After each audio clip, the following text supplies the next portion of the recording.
Yeah, let me start like this. I'll give you some facts. After that, I'll give one of my own experience, which can explain the importance of this connectivity and multimodalism in freight logistics. So, Subrat, you told when you talked in the morning is the responsible and efficient freight logistics, which is important in terms of your own LPI, Logistic Performance Index, and India is looking for the next decade to go from fourth to third level of fastest growing economy and third level in this world scenario. The maritime Amritkal vision says that the current capacity ports from 2,600 million metric tons to 10,000 in the year 2047, fourfold increase. And ports may be able to go to that level also because there has been lot of improvements and restructuring and modernization in the way the private sector has been encouraged to come into the port sector. But this capacity, as and when it grows, unless you have proper connectivity, I think port sector cannot sustain itself in the long run. Let me give you an example. In Chennai, in 2006-7, seeing the demand for container trade going up in this country, Chennai port planned for a mega container terminal in the outer harbor. Along with the road was planned, so-called elevated corridor for about 20 kilometers. Because the interland from Bangalore is the major interland for container trade for Chennai. This elevated corridor was to bring from that interland and from the local interland, Chennai and all the suburbs of Chennai port planned a dry port in Shri Perumbudur. You know, the Shri Perumbudur is the most industrialized suburb of Chennai now. They took the land, this project was sanctioned, road was sanctioned. But you see where we are today. This road is not reality even after almost 20 years. See, this has put a real block in the capacity addition of Chennai port and it has affected the trade. The importance of connectivity for trade and the port performance, it can't be at all, it's so important that unless this is there, whatever capacity you increase, it's of no use. The connectivity in terms of not only road, the rail connectivity. Today, the logistics, as the India is looking for major role in its international supply chain, your domestic supply chain supplying materials to the world trade should be responsible. In your own words, this responsible, environmentally responsible supply chain is a must for other countries to take care, to take your exports, to increase your business, to increase the bilateral trade. This responsible, environmentally responsible logistics depends on more economically and more environmentally viably efficient transport system. There comes the railways. And multimodalism with adequate infrastructure for connecting interland, and in addition to that, the multimodal logistics paths, what IWA chairman was mentioning for increasing their road traffic. If it has to go on IWA, you have to have so many terminals. And same thing with respect to railways and connectivity to the port. The NHA has started developing about 50 and odd multimodal terminals across the country. Yeah, there have been developments about 5-6 terminals have started, at least the construction has started. But again, there, the pace at which we are going in developing this multimodal terminal also is a thing for real consideration and introspection. Now it comes to railway connectivity. The rail cargo share in the overall freight basket of India, in say 1990, it was about 50-50. 50% is road, 50% is rail.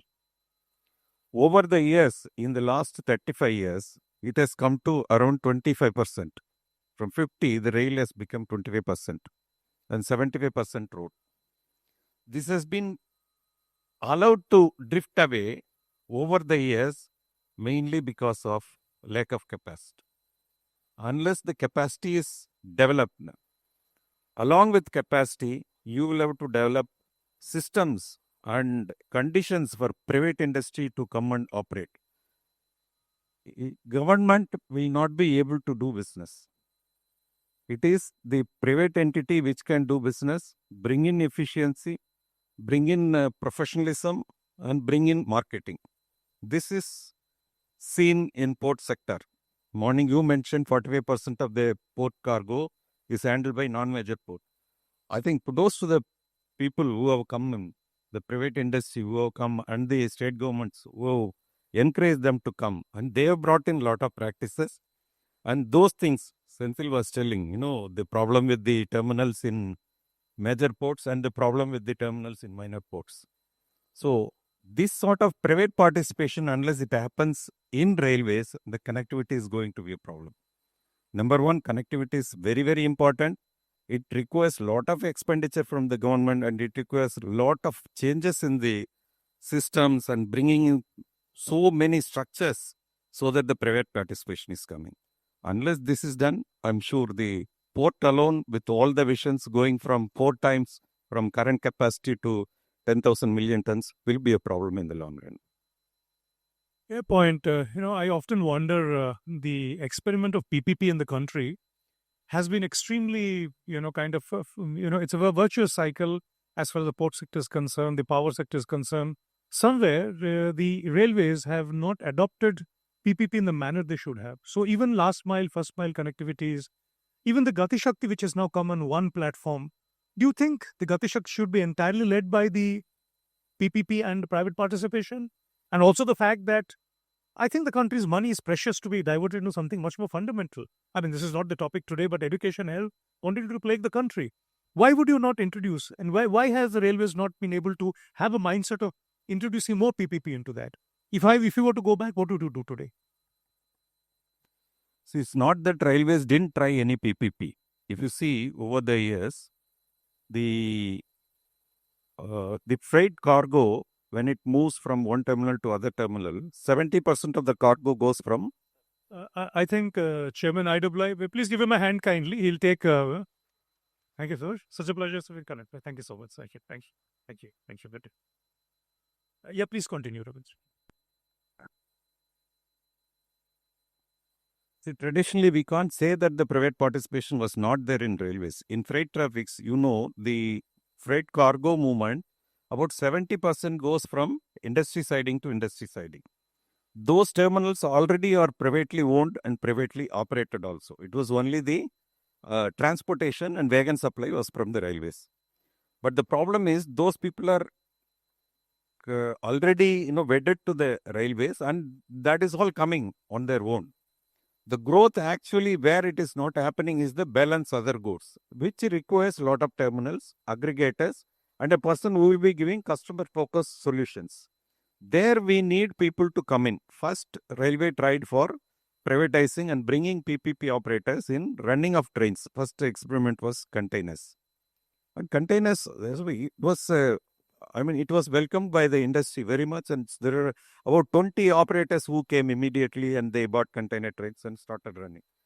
But somehow the percentage of cargo by containers also has not increased, road versus rail. And there were other issues because the operator was still railways.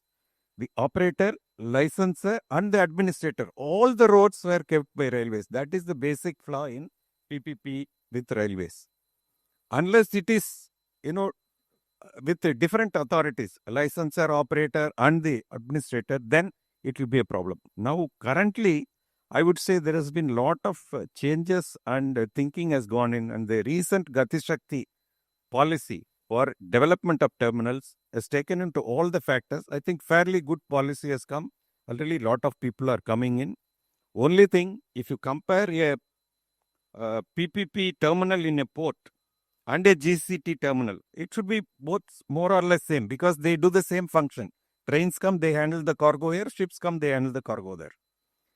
Everything is taken into account both sides, and good things from the port sector has been copied there. But only thing is, in port sector, the land is given.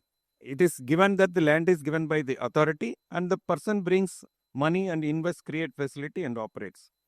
But railway is not assuring even now. Unless that is done, it will be a problem. Maybe if the railway is not having land, it will be necessary for railway identify land and acquire, and then start concessioning this development of this terminal. I think certainly this will also come, because these are the suggestions going to the ministry.